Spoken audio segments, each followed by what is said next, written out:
Debit और credit में confused है और समझ नहीं आता कि किसे डेबिट करें किसे क्रेडिट करें। तो आज की वीडियो में हम आपको एक ऐसा शॉर्टकट बताएंगे जिससे आपका डेबिट क्रेडिट का कंसेप्ट लाइफ टाइम क्लियर हो जाएगा। तो बने रहे वीडियो में हमारे साथ अंत तक। नमस्कार दोस्तों, मैं सी सुमन गुप्ता और आप देख रहे हैं सी गुप्ता लर्निंग हब। तो सबसे पहले हम अकाउंटिंग का मीनिंग देखते हैं कि अकाउंटिंग का मीनिंग क्या है। Accounting is the process of recording, classifying, summarising financial transactions. Counting process है जिसमें हम रिकॉर्ड करते हैं, क्लासिफाई करते हैं, समराइज करते हैं किसको, फाइनेंशियल ट्रांजैक्शंस को। मेन इंपॉर्टेंट थिंग है कि सबसे पहले आप ये देख लें कि ट्रांजैक्शन दो तरह की होती है, monetary transaction, non monetary transaction. Monetary transaction are those transaction which can be measured in terms of money. जो हम मनी के टर्म में मेजर कर सकते हैं वो मॉनेटरी ट्रांजैक्शंस होती हैं, उसको हम फाइनेंशियल ट्रांजैक्शन बोलते हैं। नॉन मॉनेटरी ट्रांजैक्शंस को हम अकाउंटिंग के टर्म में रिकॉर्ड नहीं कर सकते। अकाउंटिंग का पर्पस क्या है, अकाउंटिंग किस चीज में हेल्प करता है।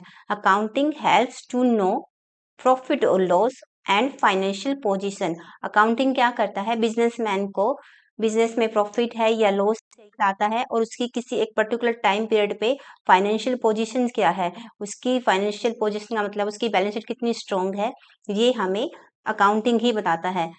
अब हम अकाउंटिंग प्रोसेस को डिटेल में समझते हैं। अकाउंटिंग को समझने के लिए अब हम अकाउंटिंग साइकिल समझते हैं। अकाउंटिंग साइकिल क्या है, अकाउंटिंग साइकिल का मतलब है कि हमें कैसे कैसे रिकॉर्डिंग करनी है। सबसे पहले क्या है, ट्रांजैक्शन है। सबसे पहले हम ये फाइंड आउट करेंगे कि ट्रांजैक्शन मॉनेटरी है या नॉन मॉनेटरी है। अगर मॉनेटरी है तो ही हम रिकॉर्ड करेंगे, और किसी भी ट्रांजैक्शन को बिजनेस में रिकॉर्ड करने के लिए हमें उसका एक डॉक्यूमेंट्री एविडेंस चाहिए जिसके बेस पे हम एंट्री पास करेंगे। तो सबसे पहले हमें क्या करना है, डॉक्यूमेंट को सोर्स करना है। उसके बाद क्या होगा, जनरल एंट्री पास होगी। जनरल एंट्री पास होने के बाद क्या होगी, लेजर में पोस्टिंग। लेजर में पोस्टिंग के बाद ट्रायल बैलेंस बनेगी। ट्रायल बैलेंस बनने के बाद जो मोस्ट इंपॉर्टेंट पार्ट है अकाउंटिंग का, फाइनेंशियल स्टेटमेंट बनाना, वो फाइनेंशियल स्टेटमेंट बनेगी जिसके थ्रू बिजनेस ओनर को पता चलता है कि उसके बिजनेस में प्रॉफिट है, लॉस है और उसकी फाइनेंशियल पोजीशन क्या है। ये हमारी पूरी अकाउंटिंग साइकिल है।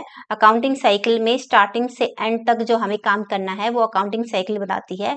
अगर इसको हम शॉर्ट फॉर्म में लिखे, TJLTF, T transactions, J journal, L ledger, T trial, final financial statement. अब हम कुछ अकाउंटिंग टर्म्स देखेंगे। कैपिटल और इक्विटी। कैपिटल क्या है, capital is the amount invested by the owner in the business. Capital वो अमाउंट है जो बिजनेस ओनर ने बिजनेस में इन्वेस्ट किया है। It represent the owners claim on the business. Accounting term में हम बिजनेस और बिजनेस ओनर को अलग अलग एंटिटी मानते हैं। बिजनेस ओनर ने जो पैसा बिजनेस में लगाया वो उसका क्लेम है, मतलब ओनर्स ने पैसा बिजनेस में लगाया है। सिंपल भाषा में कहे तो हम बिजनेस के मालिक का पैसा कैपिटल कहलाता है। नेक्स्ट टर्म है एसेट्स। एसेट्स क्या है, assets are the resource owned by the business that have value and provide future benefits. इसका मतलब है बिजनेस स्टार्ट किया, बिजनेस स्टार्ट करने के लिए हमें कुछ एसेट्स की जरूरत है, जैसे मशीनरी है, बिल्डिंग है, कंप्यूटर है, व्हीकल है। तो ये क्या है, हमारी एसेट्स है जो बिजनेस को रन करने के लिए चाहिए। सिंपल लैंग्वेज में कहें तो बिजनेस की वैल्यूएबल चीज कौन सी होगी, एसेट्स। नेक्स्ट टर्म है लायबिलिटी। लायबिलिटी क्या है, लायबिलिटी आर ऑब्लिगेशन और डेब्ट that the business has to pay in future. Business owner ने बिजनेस के लिए बिजनेस कैपिटल इंट्रोड्यूस की, लेकिन अगर वो कैपिटल कम है, उसको ज्यादा कैपिटल चाहिए तो क्या करेगा, बाहर से कोई कैपिटल उठाएगा, जैसे लोन, बैंक से लोन ले लिया या अपने रिश्तेदार से लोन ले लिया। उसको हम क्या टर्म देंगे, लायबिलिटी। ये हमारे बिजनेस के लिए लायबिलिटी है जो पे करनी है। सिंपल लैंग्वेज में अगर कहें, बिजनेस के ऊपर उधार है जो उधार है बिजनेस के ऊपर, उसको हम क्या बोलते हैं, लायबिलिटी। चाहे वो लोन की फॉर्म में है या फिर हमने माल उधार में लिया। पर नेक्स्ट ड्रॉइंग्स। ड्रॉइंग्स क्या होती है, मतलब बिजनेस ओनर ने अपने पर्सनल यूज के लिए कुछ पैसा भी ड्रॉ किया, उसको हम क्या बोलेंगे, ड्रॉइंग्स। उसको अकाउंटिंग में क्या नाम दिया गया है, ड्रॉइंग्स। सिंपल लाइन में अगर कहें, बिजनेस से निकाला गया पैसा पर्सनल यूज के लिए, वो क्या हो गई, drawings. Revenue. Revenue is the income earn from regular business activity. जो बिजनेस की एक्टिविटी से है, जो रेवेन्यू आई है, जो इनकम अर्न की है, उसको हम क्या बोलेंगे, रेवेन्यू। एग्जाम्पल है सेल्स या फिर सर्विस इनकम। अगर हमारा काम ट्रेडिंग का है तो हमारी सेल्स होगी, अगर हम सर्विस प्रोवाइडर हैं तो वो हमारी सर्विस की इनकम होगी, वो क्या होगी हमारे लिए रेवेन्यू। सिंपल लाइन में हम कहें तो बिजनेस की अर्निंग रेवेन्यू कहलाती है। अब हम बात करेंगे एक्सपेंसेस की। एक्सपेंसेस क्या है? Expenses are cost incur to run the business and earn revenue. Business को रन करने के लिए जो खर्चे होते हैं, रेवेन्यू को अर्न करने के लिए जो खर्चे होते हैं, उनको हम क्या बोलते हैं? एक्सपेंसेस। जैसे कि बिजनेस को चलाने के लिए अगर हमने प्रीमाइसिस रेंट पे ली तो रेंट पे किया, इम्प्लॉयज की सैलरी पे की, व्हीकल एक्सपेंस, बहुत सारे एक्सपेंस हैं जो हम बिजनेस को रन करने के लिए इनकर करते हैं। अगर सिंपल लाइन में कहें, बिजनेस को चलाने का खर्चा एक्सपेंस कहलाता है। अकाउंटिंग में जब भी कोई हम फाइनेंशियल ट्रांजैक्शंस रिकॉर्ड करते हैं, उसको हमें दो एस्पेक्ट में रिकॉर्ड करना है, डेबिट और क्रेडिट। कोई भी एंट्री पास करनी है उसमें दो अकाउंट होंगे, एक डेबिट होगा एक क्रेडिट होगा। तो हमें ये देखना है कि हमें किसको डेबिट करना है किसको क्रेडिट करना है। इसके लिए गोल्डन रूल्स अकाउंटिंग के। रियल अकाउंट में, रियल अकाउंट का रूल है डेबिट व्हाट कम्स इन, जो आ रहा है उसे हमें डेबिट करना है। क्रेडिट व्हाट गोज आउट, जो जा रहा है उसको हमें क्रेडिट करना है। पर्सनल, पर्सनल अकाउंट क्या है? पर्सनल अकाउंट किसी पर्सन से जो अकाउंट लिंक करते हैं, रिलेट करते हैं, उसका हम पर्सनल अकाउंट बोलते हैं। इसमें क्या है? रिसीवर और गिवर। डेबिट किसको करना है? Debit the receiver, credit the giver. अब है बात नॉमिनल अकाउंट। नॉमिनल अकाउंट कौन से अकाउंट होता है? नॉमिनल अकाउंट है एक्सपेंसेस और रेवेन्यू अकाउंट्स को हम नॉमिनल अकाउंट बोलते हैं। तो नॉमिनल अकाउंट का रूल क्या है? Debit all expenses and losses, credit all incomes and gains. अगर एक्सपेंस है, लॉस है, उसको हमें क्या करना? डेबिट करना है। इनकम है और गेन्स है, उसको क्या करना? क्रेडिट करना है। इन रूल्स के अकॉर्डिंग हम अकाउंटिंग एंट्री कर सकते हैं। हम जनरल एंट्री पास करते हैं तो रूल्स का ध्यान रखना है, उसके अकॉर्डिंग हम जनरल एंट्री पास कर सकते हैं। लेकिन हमारे पास एक ऐसा शॉर्टकट है जिसके थ्रू आप जनरल एंट्री इजिली पास कर सकते हैं। आपको इजिली ये पता चल जाएगा किसको डेबिट करना है और किसको क्रेडिट करना है। तो चलिए हम समझते हैं शॉर्टकट। जब भी हम कोई जनरल एंट्री पास करते हैं तो हमें एक अकाउंट को डेबिट करना है, दूसरे अकाउंट को क्रेडिट करना है। अब कंफ्यूजन यही रहती है कि किस अकाउंट को डेबिट करे किस अकाउंट को क्रेडिट करे। इसके लिए हम एक शॉर्टकट लेके आए हैं जिससे आपका ये डेबिट क्रेडिट का कंफ्यूजन लाइफ टाइम दूर हो जाएगा। अब इस कंसेप्ट को ध्यान से सुनना ताकि आपके फ्यूचर में कोई प्रॉब्लम ना आए। आप जनरल एंट्री पास करोगे तो इजिली आप जनरल एंट्री पास कर सकें। DEA ड्राइंग है, एक्सपेंसेस है, एसेट्स है, तो हम उनको क्या करना है? हमेशा डेबिट करेंगे। जब भी अगर इन तीनों में से किसी का भी बैलेंस बढ़ेगा तो हमें इनको क्या करना है? डेबिट। दूसरी साइड आएंगे, लायबिलिटी है, इक्विटी है, रेवेन्यू है, LER है, लायबिलिटी इक्विटी रेवेन्यू, तो हमें क्या करना है? वो क्या होंगी? क्रेडिट।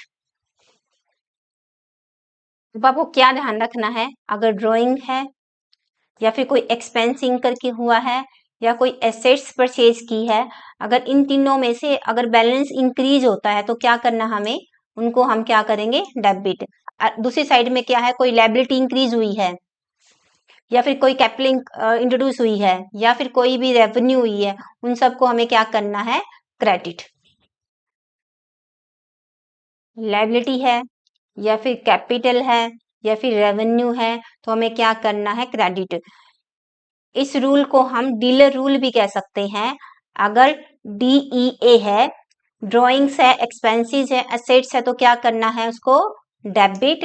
LER है, LER का मतलब लायबिलिटी है, इक्विटी है मतलब कैपिटल है, या फिर रेवेन्यू है, इन सबको हमें क्या करना है? क्रेडिट। अब आपको सिर्फ डीलर रूल याद रखना है। आपको याद रखना है कि DEA है तो हम डेबिट करेंगे, अगर DEA का बैलेंस बढ़ रहा तो हम डेबिट करेंगे, LER का बैलेंस बढ़ रहा तो हम उसको क्रेडिट करेंगे। अगर आप डीलर रूल को याद करके रखेंगे तो आप लाइफ टाइम कभी कंफ्यूज नहीं होंगे कि किसको डेबिट करना है किस अकाउंट को क्रेडिट करना है। अब इस रूल को हम एग्जाम्पल के थ्रू समझते हैं। अब हम प्रैक्टिकली अकाउंटिंग एंट्री करके देखेंगे डीलर रूल के थ्रू।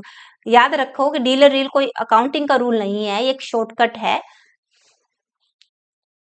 अब हम प्रैक्टिकली अकाउंटिंग एंट्री करके देखेंगे डीलर रूल के थ्रू। डीलर रूल कोई अकाउंटिंग का रूल नहीं है, एक शॉर्टकट है जिससे हम इजी वे में ये समझ पाएंगे कि किसको डेबिट करना है, किसको क्रेडिट करना है। अब हम अकाउंटिंग एंट्री कर रहे हैं, फर्नीचर परचेज फॉर कैश ₹10,000। अगर 10,000 का फर्नीचर परचेज किया है तो फर्नीचर क्या है, पहले ये देखो फर्नीचर है क्या, फर्नीचर है एसेट्स, एसेट्स है। और डीलर रूल क्या कहता है, DEA ड्राइंग है, एक्सपेंसेस है या फिर एसेट्स, हमें क्या करना है, अगर इन तीनों में से कोई भी ड्राइंग एक्सपेंस या एसेट्स इंक्रीज हो रही तो हमें क्या करना है, डेबिट करना है। तो एंट्री क्या होगी, furniture account debit to cash account. Next है सैलरी पेड, सैलरी पेड ₹5,000। अगर सैलरी पे की है, सैलरी क्या है, एक्सपेंसेस है, बिजनेस में हमने एक्सपेंस इंकर किया है, अब वो एक्सपेंस है कहाँ आएगा, DEA, डी में आएगा। तो ई क्या एक्सपेंस है, एक्सपेंस है तो एक्सपेंस बढ़ रहा तो क्या करना है, उसको डेबिट करना है। तो एंट्री क्या होगी, अब सैलरी पे की है, सैलरी अकाउंट को हम क्या करेंगे, डेबिट। एंट्री होगी salary account debit to cash account. Goods sold for ₹8,000, 8,000 की क्या किए हैं, गुड्स सेल की हैं। तो इसमें क्या होगा, हमने गुड्स सेल की है तो क्या है, रेवेन्यू है। रेवेन्यू है तो हमारे कौन से उस पार्ट में आता है, DEA या LER, ये आएगा हमारे रेवेन्यू है LER, R फॉर रेवेन्यू। अगर LER इंक्रीज हो तो हमें क्या करना है, क्रेडिट करना है। तो इस केस में क्या, गुड्स सेल किए हैं तो क्या आएगा, सेल्स अकाउंट। तो सेल्स अकाउंट को हमने क्या करना है, क्रेडिट करना है। और उसके अपोजिट क्या है, कैश है, तो cash account debit to sales account. Next entry है loan taken from bank, bank से लोन लिया है 20,000 का। तो क्या है, लोन है, लोन लिया है, क्या लायबिलिटी है। तो लायबिलिटी अब आप ये देखिए कि DEA में है, LER में है। LER liability, equity and revenue.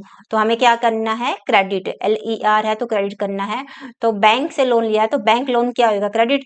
तो एंट्री क्या होगी, बैंक लोन को हमें क्या करना है, क्रेडिट करना है। हमें सिर्फ ये ध्यान रखना है कि हमें क्रेडिट या डेबिट किसको करना है।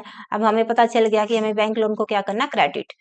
नेक्स्ट है कैपिटल इंट्रोड्यूस ₹50,000, 50,000 की कैपिटल इंट्रोड्यूस की है ओनर ने। तो क्या है, कैपिटल है, कैपिटल या इक्विटी, इसको क्या करना है हमें, LER। तो LER इसमें हमें इसको क्या करेंगे, इक्विटी को क्या करेंगे, क्रेडिट। तो एंट्री क्या होगी, कैपिटल अकाउंट को हमें क्या करना है, credit. Cash account debit to capital account. Drawings ₹3,000, owner ने 3,000 रुपए पर्सनल यूज के लिए निकाले हैं। तो इस ये क्या है, ड्रॉइंग्स है। ड्रॉइंग किस में फॉल करेगी, DEA या LER, ये आएगी डीलर में, फर्स्ट पार्ट में DEA ड्रॉइंग्स। तो क्या करना है, ड्रॉइंग्स को debit, drawings account debit to cash account. आपको याद क्या करना, डीलर DEA है, ड्रॉइंग्स एक्सपेंस है या फिर एसेट्स है तो क्या करना, डेबिट। LER है, लायबिलिटी है, इक्विटी है या फिर रेवेन्यू तो क्या करना, क्रेडिट। तो फ्रेंड्स आज की वीडियो में हमने डेबिट क्रेडिट के कंसेप्ट को एक शॉर्टकट के तरीके से समझा कि डेबिट किसे करना, क्रेडिट किसे करना है। अगर आपको वीडियो अच्छी लगी है तो वीडियो को लाइक करें और अपने दोस्तों के साथ शेयर करें। अगर कोई और टॉपिक आपको ऐसे ही शॉर्टकट वे में समझना है तो कमेंट बॉक्स में टॉपिक का नाम लिखें और इससे लिंक्ड जो भी शॉर्टकट नोट्स हैं अगर आपको चाहिए तो कमेंट में नोट्स लिख दें, हम आपको नोट्स दे देंगे। और ऐसी ही इंफॉर्मेटिव वीडियो के लिए हमें फॉलो करें, CA गुप्ता लर्निंग हब। नमस्कार।